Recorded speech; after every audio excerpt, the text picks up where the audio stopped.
नमस्कार। News for Delhi में आपका हार्दिक स्वागत है। हम जिस विषय पर बात करने जा रहे हैं, हमारा भारत सरकार से अनुरोध है कि इस संगठन को देश हित में पूर्णतया बैन किया जाए। और अभी कुछ दिन पहले ही जो हमारे देश में 5-7 हत्याएं हुई हैं, जो कि सरतंज से जुदा संगठन बनाकर की गई हैं, उनका तार भी इनसे जोड़ा जा रहा है। आज हम आपको popular front of India PFI के बारे में जानकारी देने जा रहे हैं। Popular front of India PFI Bharat का एक चरमपंथी इस्लामी गठबंधन है। 2006 में नेशनल डेवलपमेंट फ्रंट के उत्तराधिकारी के रूप में गठित और national development front Manitha नीथी पासराय Karnataka के साथ विलय हो गया। इस पर अक्सर भारत सरकार द्वारा राष्ट्र विरोधी और असामाजिक गतिविधियों में शामिल होने का आरोप लगाया गया है। इसने विलय करके एक बहुराज्य आयाम प्राप्त कर लिया है। पीएफआई खुद को एक नव सामाजिक आंदोलन के रूप में वर्णित करता है, जो लोगों को न्याय, स्वतंत्रता और सुरक्षा सुनिश्चित करने के लिए सशक्त बनाने के लिए प्रतिबद्ध है। राष्ट्रीय महिला मोर्चा और कैंपस फ्रंट ऑफ इंडिया सहित समाज के विभिन्न वर्गों को पूरा करने के लिए संगठन के पास विभिन्न विंग हैं। केरल और कर्नाटक में अक्सर पीएफआई और संघ परिवार के कार्यकर्ताओं के बीच हिंसक झड़पें होती रही हैं। 2012 में केरल सरकार ने दावा किया कि पीएफआई प्रतिबंध संगठन student Islamic movement of India के एक नए रूप में पुनरुत्थान के अलावा कुछ नहीं है और पीएफआई द्वारा आयोजित फ्रीडम परेड पर प्रतिबंध लगा दिया। उच्च न्यायालय ने सरकार के रुख को खारिज कर दिया, लेकिन राज्य सरकार द्वारा लगाए गए प्रतिबंध को बरकरार रखा। पीएफआई कार्यकर्ताओं को पुलिस द्वारा घातक हथियार, बम बारूद, तलवारें मिली हैं और उन पर तालिबान और अलकायदा जैसे आतंकवादी संगठनों के साथ संबंध होने के कई आरोप लगाए गए हैं। यह संगठन भारत में मुसलमानों द्वारा सामना की जाने वाली असमानता को दूर करने के लिए मिश्रा आयोग, राष्ट्रीय धार्मिक और भाषाई अल्पसंख्यक आयोग की रिपोर्ट के अनुसार मुस्लिम आरक्षण के लिए अभियान चलाता है। 2012 में संगठन ने निर्दोष नागरिकों को हिरासत में लेने के लिए गैर कानूनी गतिविधि रोकथाम अधिनियम के इस्तेमाल के खिलाफ विरोध प्रदर्शन किया। एक बार फिर दिल्ली की शांति भंग करने के मामले में पीएफआई का नाम जांच एजेंसियों के सामने आया है।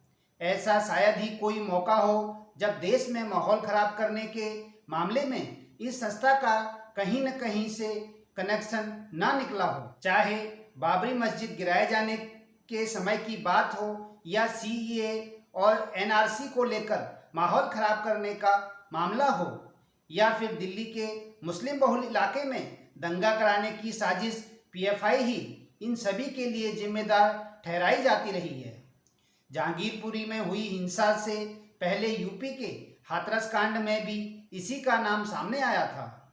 कहा जा रहा है कि पीएफआई ऐसे मौके पर मोटी रकम खर्च करके माहौल खराब करती है। कई बार इनके मंसूबे खुफिया एजेंसियों की जानकारी में आ जाते हैं, तो कई बार उनसे भी चूक हो ही जाती है, जैसा कि जहांगीरपुरी में हुई हिंसा में देखने को मिला। पॉपुलर फ्रंट ऑफ इंडिया एक इस्लामिक संगठन है। ये संगठन अपने को पिछड़ों और अल्पसंख्यकों के हक में आवाज़ उठाने वाला बताता है। संगठन की स्थापना 2006 में नेशनल डेवलपमेंट फ्रंट एनडीएफ के उत्तराधिकारी के रूप में हुई। संगठन की जड़ें केरल और कालीकट में गहरी हैं। फिलहाल इसका मुख्यालय G66 second floor, Shaheen Bagh, Kalindi Kunj, Noida road, new Delhi 110025, telephone number 011-299-49902 है। इसका chairman Oma Abdul Salam, vice chairman EM Abdul Rahiman, general secretary Anees Ahmad. इसकी वेबसाइट www.popularfrontofindia.org है। एनडीएफ केरल में स्थापित एक मुस्लिम संगठन था। यह 1994 में स्थापित किया गया था और इसे 2006 में पॉपुलर फ्रंट ऑफ इंडिया में विलय कर दिया गया।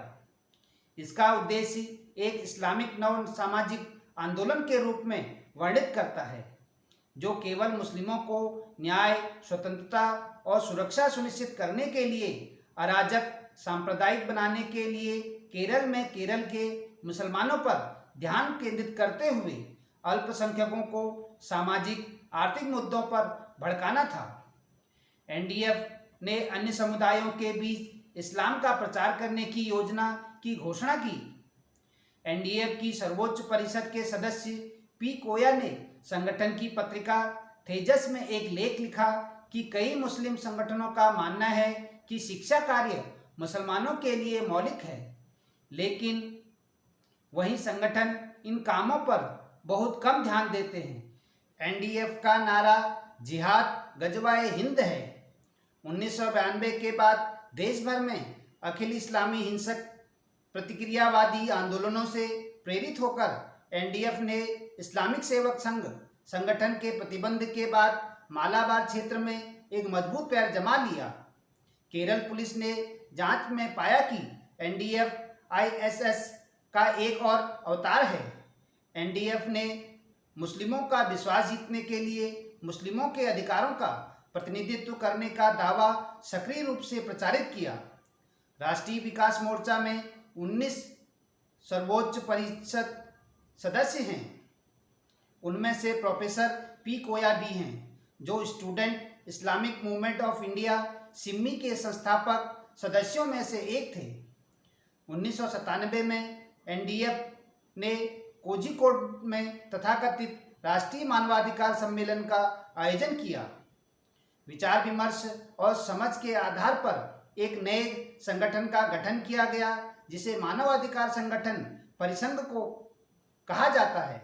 एनडीएफ ने तेजस, मुकुंदन, सी मेनन और सीएचआरओ से जुड़े पत्रकारों के साथ मिलकर काम किया, जो ह्यूमन राइट्स वॉच इंटरनेशनल से निकटता से जुड़कर भारत पर दबाव बना सकता था।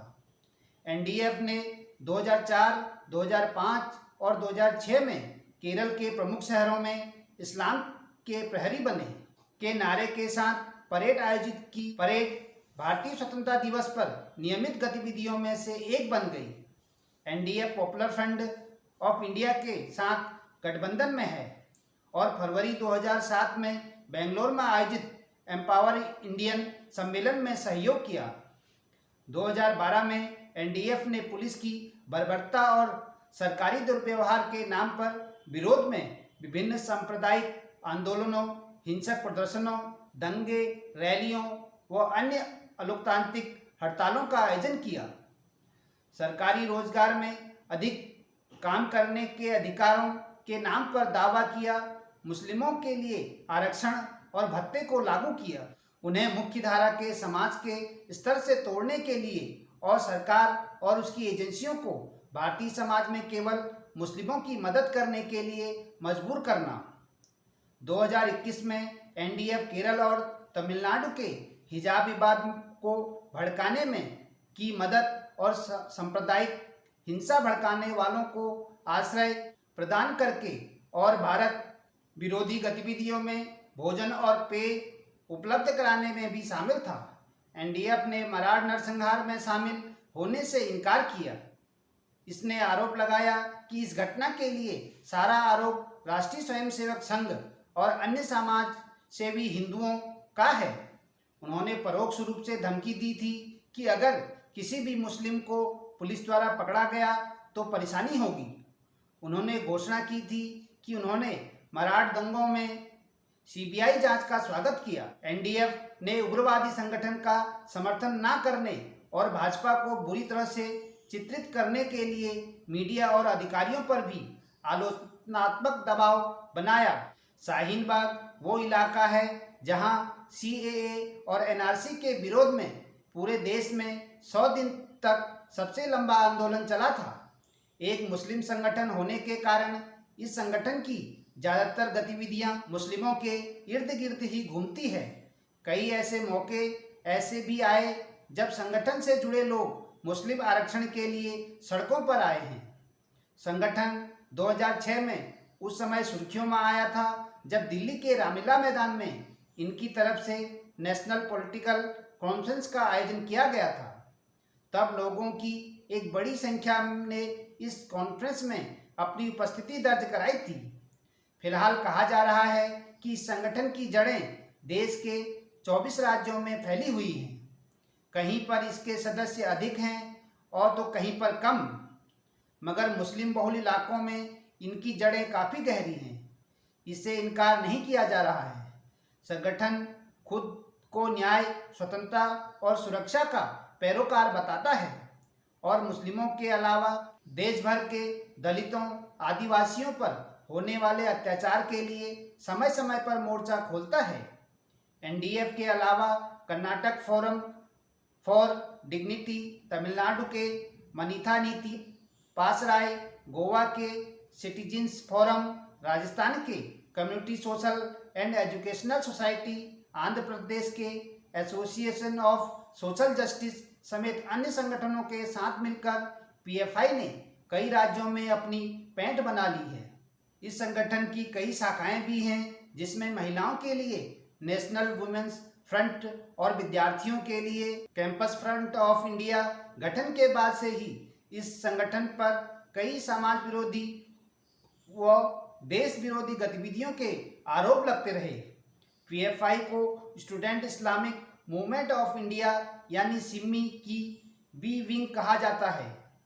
साल 1977 में संगठित की गई सिमी को 2006 में प्रतिबंध लगा दिया गया था। इसके बाद माना जाता है कि मुसलमानों, आदिवासियों और दलितों का अधिकार दिलाने के नाम पर इस संगठन का निर्माण किया गया। ऐसा इसलिए माना जाता है कि पीएफआई की कार्यप्रणाली सिमी जैसी थी। साल 2012 में भी इस संगठन को बैन करने की मांग उठ चुकी है। उसके बाद इस साल यूपी के उप मुख्यमंत्री केशव प्रसाद मौर्य ने भी संगठन को बैन करने की मांग की थी। इसके लिए गृह मंत्रालय को पत्र भी लिखा गया, मगर अब तक परमिशन नहीं मिली। केंद्रीय एजेंसियों के साथ उत्तर प्रदेश पुलिस की ओर से साझा किए गए खुफिया इनपुट और गृह मंत्रालय के मुताबिक यूपी में नागरिकता संशोधन कानून के विरोध के दौरान शामली, मुजफ्फरनगर, मेरठ, बिजनौर, बाराबंकी, गोंडा, बहराइच, वाराणसी, आजमगढ़ और सीतापुर क्षेत्र में पीएफआई सक्रिय रहा है। इसी तरह से तमाम जगहों पर दंगे भड़काने में भी इनकी भूमिका सामने आ चुकी है। माहौल को खराब करने के लिए संगठन हर तरह से मदद करने में आगे रहता है। उत्तर प्रदेश सरकार ने पॉपुलर फ्रंट ऑफ इंडिया नाम के संगठन को बैन करने की मांग की है। इस बारे में यूपी सरकार के केंद्रीय गृह मंत्रालय को पत्र लिखा है। नागरिकता संशोधन कानून के विरोध में यूपी में जिस तरह से हिंसक विरोध प्रदर्शन हुए, उसके पीछे पीएफआई का हाथ बताया जा रहा है। यूपी के डीजीपी ओपी सिंह ने बताया कि राज्य के कई इलाकों में दंगा और तोड़फोड़ करने के आरोप में पीएफआई के 25 सदस्यों को गिरफ्तार किया गया है। पीएफआई के बारे में कुछ सनसनीखेज खुलासे हुए हैं। यूपी पुलिस ने पीएफआई के 3 सदस्यों को लखनऊ से गिरफ्तार किया। इन लोगों में संगठन का स्टेट हेड वसीम भी शामिल है। इसके अलावा शामली से 18 और मेरठ से 4 सदस्यों को गिरफ्तार किया गया है। पुलिस के पास इस बात के पुख्ता सबूत हैं कि इन्होंने सीएए और एनआरसी के खिलाफ लोगों के भड़काने का काम किया और विरोध प्रदर्शनों में हिंसा की। यूपी के डिप्टी सीएम केशव प्रसाद मौर्य ने इस संगठन के खिलाफ सख्त लहजे में कहा कि यूपी में तोड़फोड़ और हिंसा के पीछे पीएफआई का हाथ रहा है। ऐसे संगठन को यहाँ फलने फूलने नहीं दिया जाएगा और इसे यहाँ बैन किया जाएगा। पॉपुलर फ्रंट ऑफ इंडिया के बारे में कहा जाता है कि ये एक कट्टर इस्लामिक संगठन है। इसको लेकर कुछ सनसनीखेज खुलासे हुए हैं। नेशनल इन्वेस्टिगेशन एजेंसी इस संगठन के आईएसआईएस और सिमी के साथ संपर्कों की तलाश में जुटा है। एजेंसियों को कुछ चौंकाने वाली जानकारी मिली है। पीएफआई के बारे में कहा जाता है कि इनका केरल मॉड्यूल ISIS के लिए काम कर रहा था। वहां से इसके सदस्यों ने सीरिया और इराक में ISIS को ज्वाइन किया। इंडियन एक्सप्रेस ने एक रिपोर्ट में इस बात का खुलासा किया है। सहभार जागरण.com, hindi.news18.com, wikipedia.org.com। धन्यवाद। News for Delhi. नमस्कार।